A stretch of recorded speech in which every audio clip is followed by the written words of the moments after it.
Bonjour, je m'appelle Christophe Vergniaud, je suis le dirigeant de la société Technomap à Dieppe.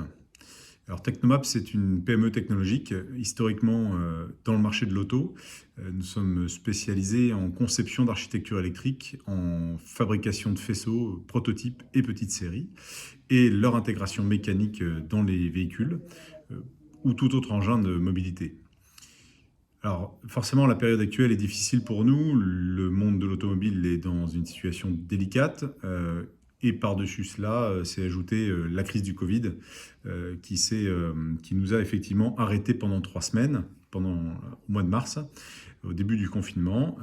Et puis, nous avons repris l'activité au bout de ces 3 semaines, avec des conditions particulières.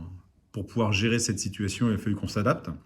Euh, Très simplement, déjà, les mesures sanitaires mises en place. On a pu travailler en collaboration très proche avec notre CSE, notre CSSCT.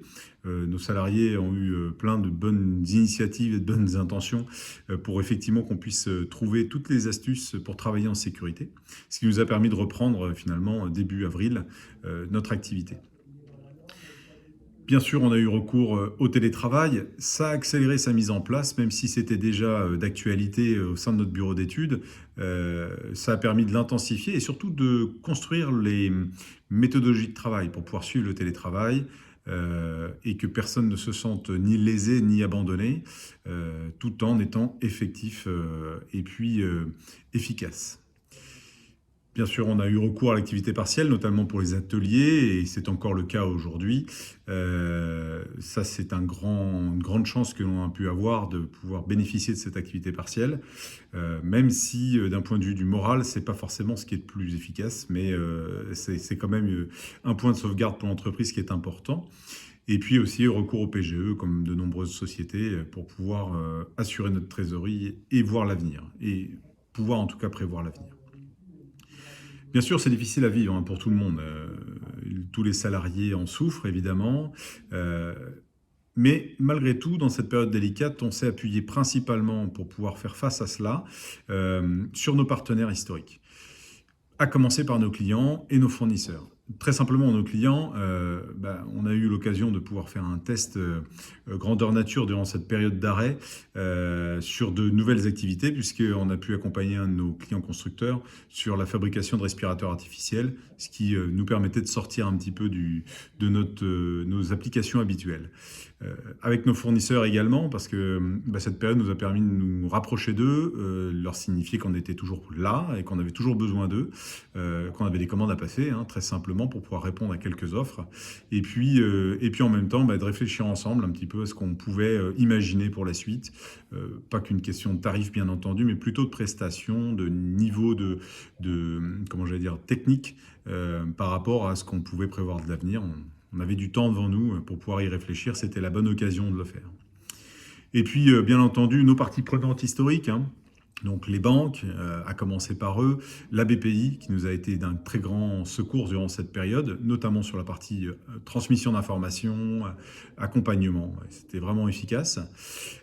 Et enfin, je dirais, sur les réseaux qu'on a l'habitude d'avoir, sur Dieppe, il y a notamment un réseau très important qui s'appelle Dieppe Méca Énergie, un réseau d'entreprises qui permet aux salariés comme aux dirigeants finalement de partager et les bonnes pratiques, et ce qui est mis en place, les expériences, d'augmenter un niveau de partage d'informations de manière très très importante. De la même façon, Moveo, qui est notre pôle, notre cluster, pardon, qui est notre pôle de compétitivité locale, donc Moveo, qui nous a permis aussi de partager avec nos pairs sur nos difficultés et comment y faire face. Donc ça a été un vrai point. Et puis surtout, moi je tiens à préciser les équipes de Technomap, les salariés de Technomap. Tout le monde est concentré à ce qu'on on fasse bien les choses, qu'on survive évidemment. Et là, tout le monde s'est mobilisé, alors à travers des partages tout simplement, et de nombreux partages. Chaque semaine, chaque mois, on partage la situation de l'entreprise, mais aussi chacun peut exprimer ses idées, ses initiatives pour essayer de trouver des nouvelles opportunités. Voilà, donc ça a été, c'est ce que nous avons mis en place chez Technomap. Maintenant, comment assurer le rebond? Parce que c'est la vraie question. Maintenant, ce qui nous intéresse, c'est l'avenir.